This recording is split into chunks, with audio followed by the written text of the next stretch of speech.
Жиі суықтау, бас ауруы, бөртпе, қайысқақ, либидо төмендеуі, көңіл-күйдің болмауы көбінесе құрттардың әсерінен болады. Оларды организмнен шығару оңай емес.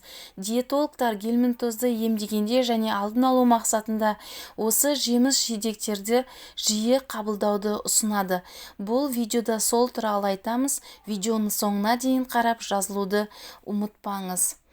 Құрттар көп клеткалы организм. Олардың қазір жүздеген түрі анықталған. Олар біздің денеміздегі пайдалы витаминдерді алып, жылдар бойы организмді улап өмір сүруі мүмкін.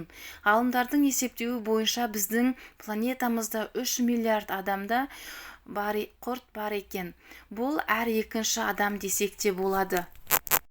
Олар қан, өкпе, бауыр, көз, бұлшықет, бас миында өмір сүреді.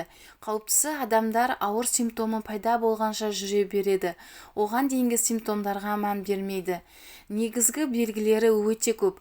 Ас қорыту бұзылыстары, іштің кебуі, ауырсыну, жүрек айнуы, көз айналасының қышынуы, тәбет төмендеуі, жөтел, анемия, ұйқысыздық, көңіл күйдің болмауы, бұлшықеттердің ауырсынуы, жұқтыру жолдары, жеке тазалықты сақтамағанда және жеміс-жидектерді жумай қолданғанда. Рационға клетчаткаға бай тағамдарды қосу керек. Себебі клетчатка организмді, ішекті тазалайды және улы токсиндерді, құрттарды ағзадан шығарады. Құрамында А тобының витаминдері бар тағамдарды қолдану керек. Себебі олар организмнің құрттарға сезімталдығын төмендетеді, организм құрттарды тез қабылдамайды. Цинк, витамин С бар тағамдар, олар иммунитетке әсер етіп, ас қорытуды жақсартады және организмнің құрттарға қабылдау сезімталдығын төмендетеді және ішекті қалпына келтіретін пробиотиктер. Қандай тағамдар? Біріншісі сарымсақ. Сарымсақтың бактерия құртқа қарсы әсері бұрыннан белгілі. Алдын алу мақсатында қолдануға болады. Тәулігіне 2-5 грамм сарымсақ қолдану керек. Бұл орташа сарымсақтың бір бөлігі. Немесе сарымсақты сүтпен бірге қабылдау керек. Екіншісі асқабақтың ұрығы. Оның пайдалы екендігі бұрыннан белгілі. Дәріханадан алуға болады.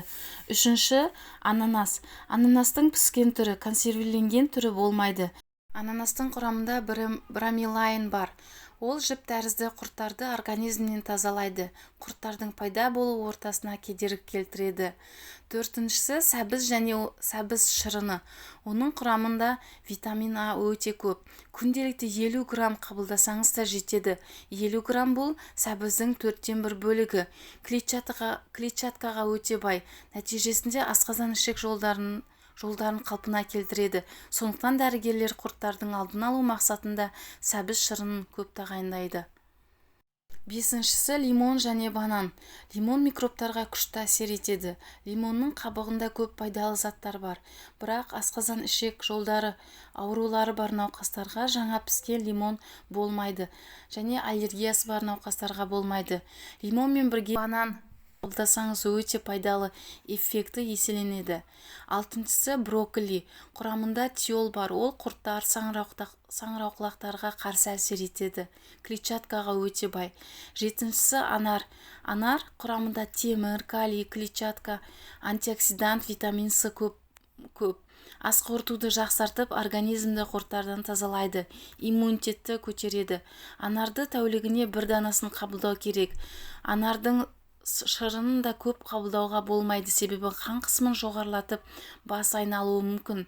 Сегізіншісі жаңа піскен бұрыш немесе ұнтақталған бұрыш. Құрттарға қарсы әсер етеді. Болгар бұрышы және ащы бұрыш паразиттерге қарсы әсер етеді, бірақ көп қабылдауға болмайды. Организмде құртты анықтау үшін қан анализ тапсыру керек. Содан кейін құрттың түріне қарай дәрігер ем тағайындайды.